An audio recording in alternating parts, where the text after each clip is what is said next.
नमस्कार दोस्तों।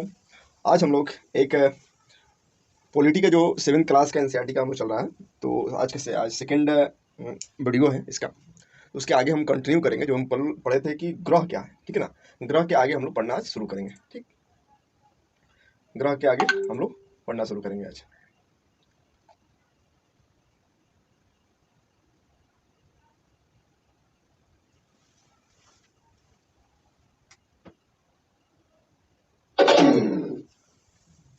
तो ग्रह में हम लोग क्या दिखे थे कि जो प्लैनेट होता है, ठीक है, ग्रह होता है, वह क्या होता है कि सूर्य जैसे मान लीजिए कि ये सूर्य है, ठीक है, ये सूर्य हो गया,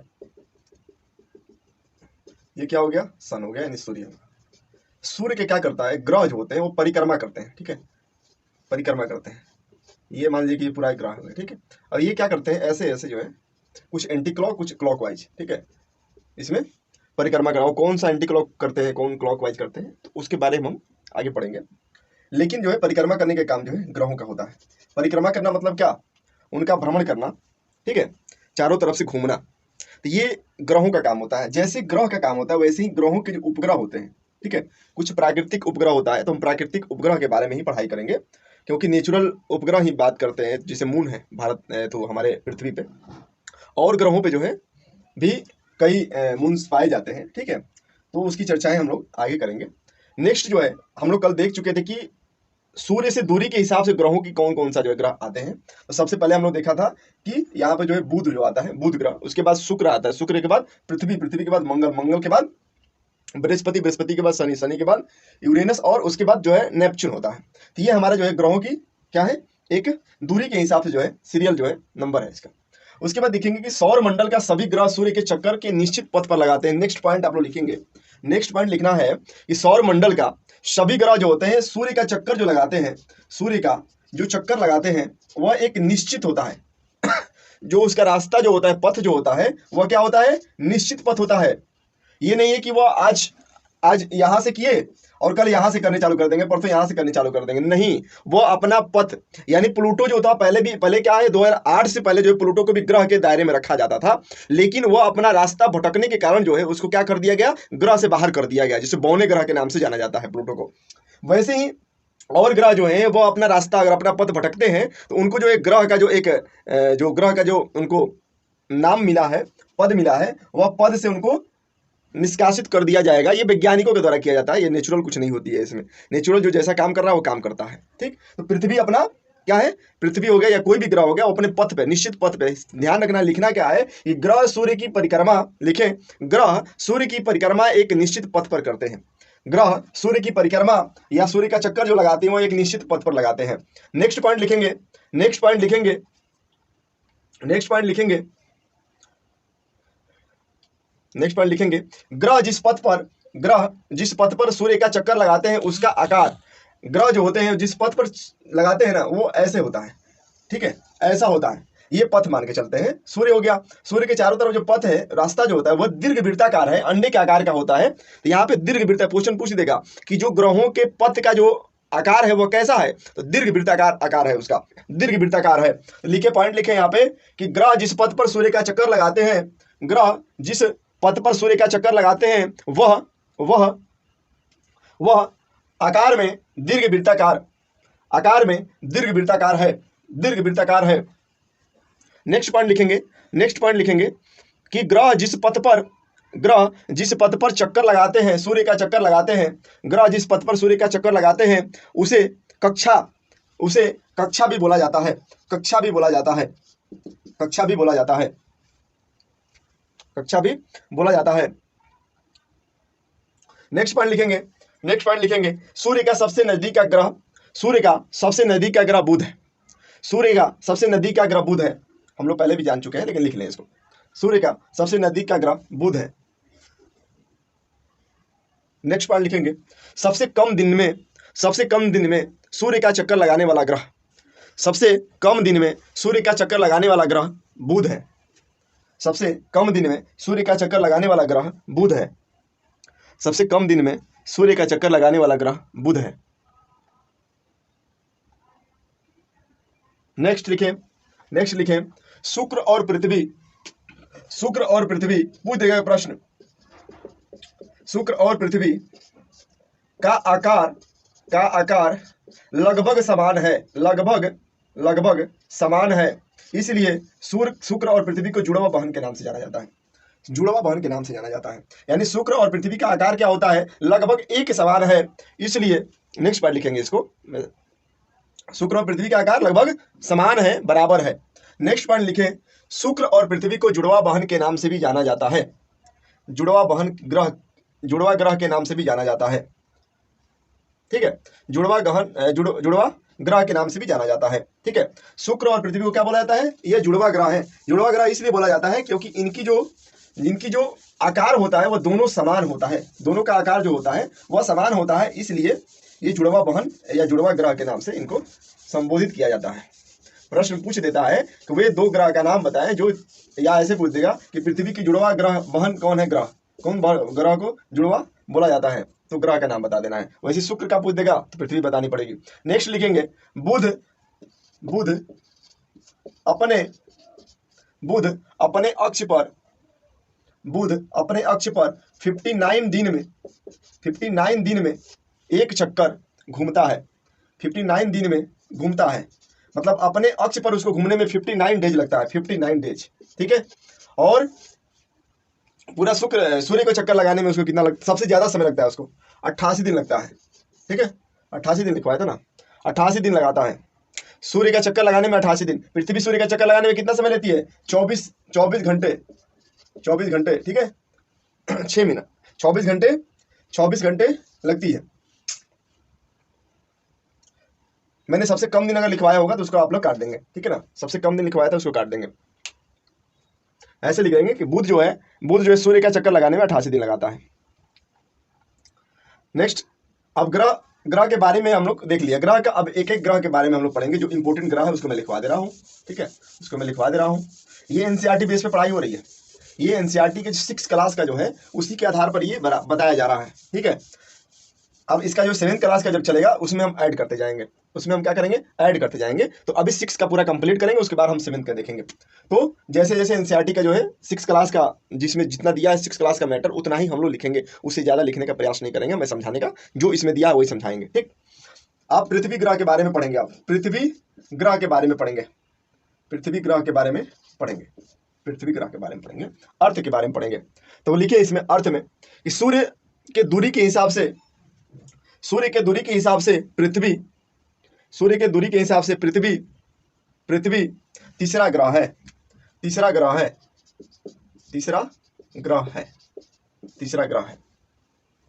नेक्स्ट, पृथ्वी आकार में पांचवा सबसे बड़ा ग्रह है, पृथ्वी आकार में पांचवा सबसे बड़ा ग्रह है। नेक्स्ट पॉइंट लिखें, पृथ्वी को आकार के अनुसार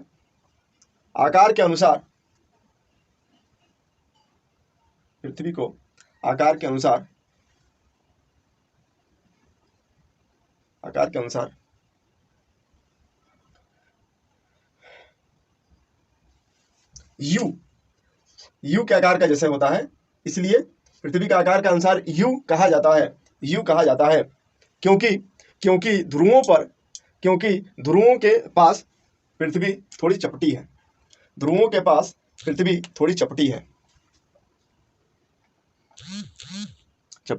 नेक्स्ट पॉइंट लिखें,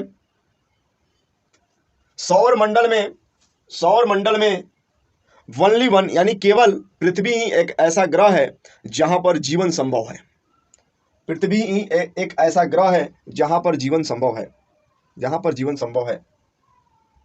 नेक्स्ट, पृथ्वी पर पानी वायु, कॉमा लगाते जाएंगे, पानी वायु की उपस्थिति तथा न तो अधिक गर्म और न अधिक ठंडा होने के कारण जीवन संभव है, ठीक है। पूछ देगा कि बताइए कि पृथ्वी पर जीवन संभव क्यों है, तो पृथ्वी पर जीवन संभव होने का एक ही कारण है कि पृथ्वी पर पानी भी पाया जाता है, वायु भी पाया जाता है, और साथ ही साथ ना ज़्यादा गर्मी होता है और ना ही अधिक ठंडा होता है। इसलिए पृथ्वी पर जीवन जो है एक संभव है। नेक्स्ट पॉइंट लिखेंगे, पृथ्वी को यूनिक ग्रह भी कहा जाता है। पृथ्वी को यूनिक ग्रह भी बोला जाता है। यूनिक ग्रह भी बोला जाता है। पृथ्वी को यूनिक ग्रह भी कहा जाता है। नेक्स्ट लिखें, पृथ्वी पर 2/3 भाग जल होने के कारण, पृथ्वी पर 2/3 भाग जल होने के कारण इसे अंतरिक्ष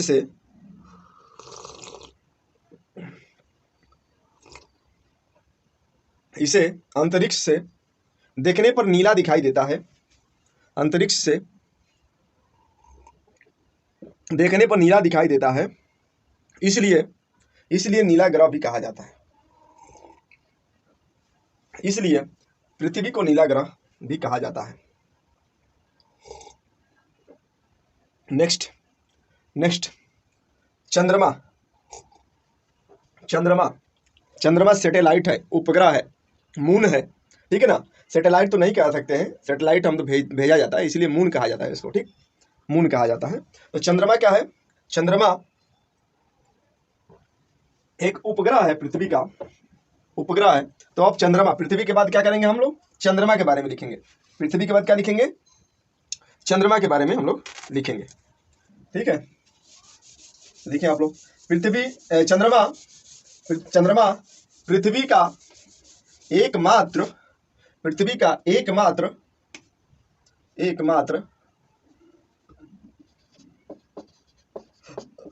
चंद्रमा पृथ्वी का एकमात्र उपग्रह है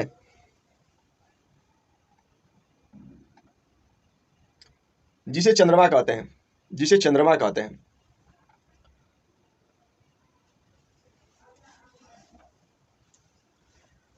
चंद्रमा का व्यास, देखिए, चंद्रमा का व्यास इसलिए बोला जाता है कि हम लोग क्या है, पृथ्वी और चंद्रमा गोल है ना, लगभग गोल है ना, तो व्यास इसको बोला जाता है, ठीक है, इसको, ये पूरा, ठीक है ना। तो इसीलिए व्यास शब्द यूज किया है। आधा जो होता है हम इसी से तो नाप सकते हैं, मैक्सिमम पॉइंट तो बीच में होती है। तो जैसे पृथ्वी का विषुवत रेखा जो होता है वो क्या होता है? व्यास को दर्शाता है पृथ्वी के। वैसे ही चंद्रमा का व्यास पृथ्वी के व्यास से 1/4 है। 1/4 है, मतलब पृथ्वी अगर 100 है तो ये 25 है।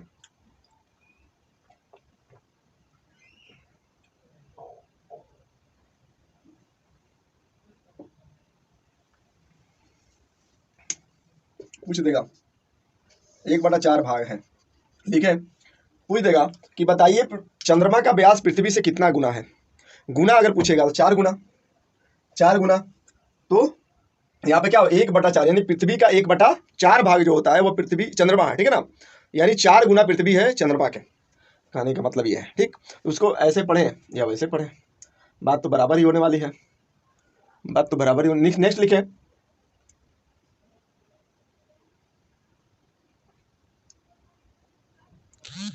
चंद्रमा पृथ्वी के सबसे नजदीक पाने वाला खगोलीय पिंड है, उपग्रह है, खगोलीय पिंड है। ये सबसे नजदीक है पृथ्वी के सबसे नजदीक खगोलीय पिंड। पूछ देगा प्रश्न आप लोगों से कि बताइए पृथ्वी के सबसे नजदीक खगोलीय पिंड कौन सा है। तो आपका आंसर क्या होगा? चंद्रमा। क्वेश्चन यहाँ जो है ना, कंफ्यूजन हो सकता है। अगर आप लोग दिमाग से नहीं इसको पढ़ेंगे समझेंगे तो क्या हो सकता है? कंफ्यूजन हो सकता है, क्योंकि पूछ रहा है क्या? खगोलीय पिंड में सभी चीज आ जाते हैं। तो इसका मतलब जो है, और जो ग्रह है वह, यानी खगोलीय पिंड सिर्फ उपग्रह भी होता है, खगोलीय पिंड ग्रह भी होता है, तारा भी होता है, ये सभी क्या होते हैं? एक खगोलीय पिंड ही होते हैं ना, खगोलीय पिंड ही तो होते हैं। यहाँ पे अगर पूछ देगा आपसे कि सबसे नजदीक खगोलीय पिंड कौन सा है पृथ्वी के, तो आपका जवाब क्या आना चाहिए? चंद्रमा आना चाहिए। ये नहीं कि बुध बता दीजिए, शुक्र बता दीजिए। शुक्र, आप ग्रह की बात कर रहा है, ग्रह पूछेगा तब बताएंगे, अगर खगोलीय पिंड पूछेगा तो आपका जवाब क्या होना चाहिए? आपका जवाब होना चाहिए चंद्रमा, ठीक है ना। चंद्रमा सबसे नजदीक होता है पृथ्वी का, चंद्रमा जो है सबसे नजदीक है पृथ्वी का। नेक्स्ट लिखे, पृथ्वी से चंद्रमा की दूरी, पृथ्वी ये मान लीजिए पृथ्वी है, ये चंद्रमा है, ठीक है। इसकी जो दूरी है पृथ्वी से चंद्रमा की दूरी लिखिए, लिखिए 3,84,400 किलोमीटर लगभग लिखते हैं, लगभग। पृथ्वी से चंद्रमा की दूरी लगभग कितना है, लगभग 3,84,400 किलोमीटर जो है पृथ्वी का दूरी जो है चंद्रमा के बीच का है। चंद्रमा के बीच का दूरी कितनी है, 3,84,400 किलोमीटर लगभग, ठीक है। इतनी बात समझ में आई क्या, इतनी बात आप लोगों को समझ में आई क्या? तो हम लोग आगे बढ़े, ठीक है, ठीक है, हम लोग आगे बढ़ते हैं।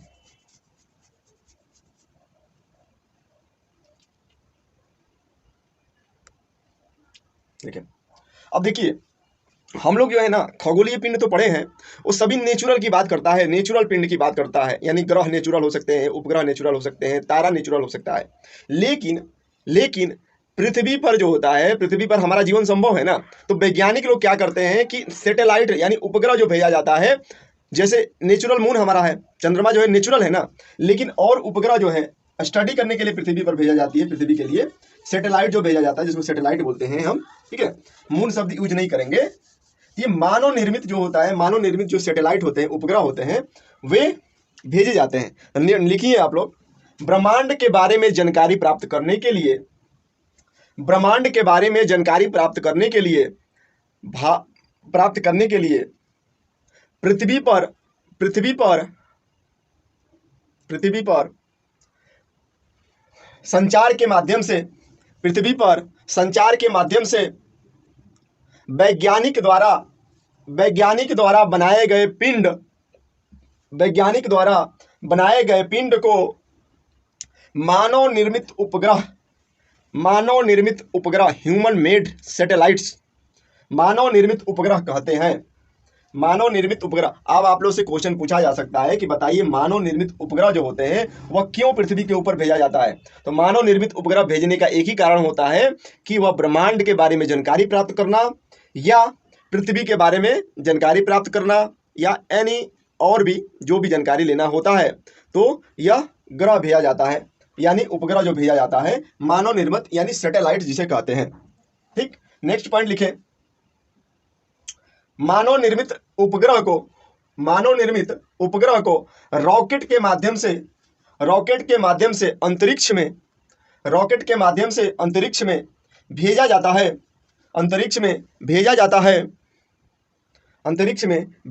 है और उसकी कक्षा में स्थापित कर दिया जाता है। स्थापित करने का मतलब क्या? जैसे पृथ्वी के जो चंद्रमा है, चंद्रमा क्या करता है? पृथ्वी के एक पथ पर ही चक्कर लगाता है। दिमाग में आप समझेंगे, मानव निर्मित और नेचुरल में कोई अंतर नहीं आएगा। समझना है यहाँ पर बस इतना ही बात कि मानव निर्मित जो होता है वह भी क्या होता है? एक पथ पर होता है, ठीक है ना। ऐसे ही मून भी क्या है, चंद्रमा भी क्या है? एक पृथ्वी के जो है पथ पर ही चक्कर लगाता है। जैसे पृथ्वी सूर्य की चक्कर लगाती है, सूर्य की चक्कर क्या लगाती है? पृथ्वी दीर्घवृत्ताकार जो है उसके आधार पर जो अपना पथ पर चक्कर लगाती है, यानी और भी ग्रह जो होते हैं वो भी चक्कर लगाते हैं। ऐसे ही पृथ्वी का चक्कर मून भी लगाता है, चंद्रमा भी लगाता है। और जो मानव निर्मित जो उपग्रह होते हैं वो भी भेजा जाता है, तो उनको भी एक पथ पर, ठीक है ना, एक पथ पर जो है स्थापित किया जाता है। उसी पथ पर उनको क्या है? चक्कर लगाना पड़ेगा, ठीक है। तो पथ में स्थापित कर दिया जाता है, ले जाकर के, ठीक। तो किसके माध्यम से लिया जाता है? तो रॉकेट के माध्यम से जो है उसको पहुंचाने का प्रयास किया जाता है। प्रयास क्या किया जाता है? भेजा जाता है, ठीक है। नेक्स्ट पॉइंट लिखें, अंतरिक्ष में उपस्थित कुछ भारतीय उपग्रह जो होते हैं अंतरिक्ष में जो उपस्थित है उनके नाम जो है, जैसे आप लोग लिख लें, एडसैट, इनसेंट, IRS इत्यादि और भी बहुत उपग्रह है। बहुत उपग्रह भारत के द्वारा भेजा गया है, और भी देशों के द्वारा भेजा गया है। तो बहुत से उपग्रह है, ठीक है ना। तो उसमें कोई घबराने वाली बात नहीं है, बहुत उदाहरण लिख लिया है। तो मानव निर्मित उपग्रह की बात कर रहा है, इन सैटेलाइट की। आप पढ़ेंगे जीके में ना, करंट अफेयर में आपको बहुत मिलेगा, हर समय उपग्रह भेजा जाता है। नेक्स्ट लिखें, चंद्रमा अपने अक्ष पर 27 दिन में 27 डेज में एक चक्कर लगाती है। एक चक्कर पूरा करती है। चंद्रमा अपने अक्ष पर लगभग 27 दिनों में एक चक्कर पूरा करती है। अपने अक्ष पर घूमने में उसको 27 घंटा, ठीक है ना, 27 घंटे लगते हैं, 27 दिन लगते हैं, सॉरी 27 दिन लगते हैं, ठीक है। अब ये चंद्रमा के बारे में लगभग जितना भी प्रश्न इससे पूछे जाते हैं कॉम्पिटिटिव एग्जामिनेशन में, तो ये लगभग चंद्रमा से रिलेटेड आपको मैं बता दिया, ठीक है। इसके बाद हम देखेंगे क्षुद्र ग्रह। क्षुद्र ग्रह देखेंगे,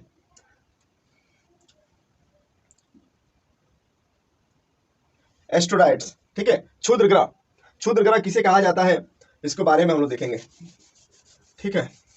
उपग्रह हमने पढ़ लिया, चंद्रमा के बारे में देख लिया, ग्रह के बारे में देख लिया, ठीक है ना, और भी डेफिनेशन हमने पढ़ा दिया। अब देखेंगे क्षुद्र ग्रह क्या होता है, ठीक।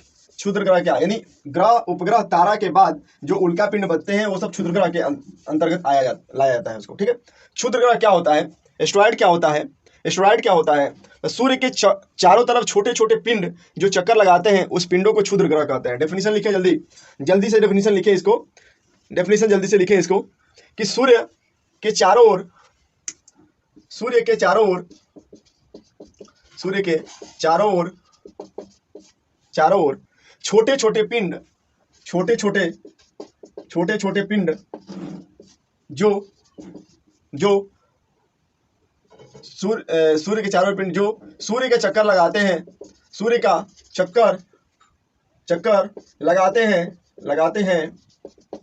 लगाते हैं, इन पिंडों को क्षुद्र ग्रह कहा जाता है, क्षुद्र ग्रह कहा जाता है, ठीक है। क्षुद्र ग्रह यानी इनका कोई एक पथ भी नहीं होता है, इनका कोई पथ भी नहीं होता है, इसको क्षुद्र ग्रह के श्रेणी में रखा गया है। ये भी ग्रह माने जाते हैं लेकिन ये क्षुद्र ग्रह होते हैं। आगे देखेंगे, नेक्स्ट लिखें, क्षुद्र ग्रह, क्षुद्र ग्रह मंगल, क्षुद्र ग्रह बृहस्पति, मंगल और बृहस्पति के कक्षाओं के पास ज्यादा पाए जाते हैं। क्षुद्र ग्रह बृहस्पति के और मंगल के बीच में, आप बृहस्पति और मंगल जो ग्रह है उसके जो बीच का जो पार्ट देखेंगे तो छोटे छोटे बिंदु जैसा दिखाई देता है, वो सभी क्षुद्र ग्रह होते हैं। यानी ग्रह का ही एक पार्ट होता है जिसे क्षुद्र ग्रह कहा जाता है, वह भी क्या होते हैं, क्षुद्र ग्रह भी क्या ग्रह का ही एक पार्ट होता है।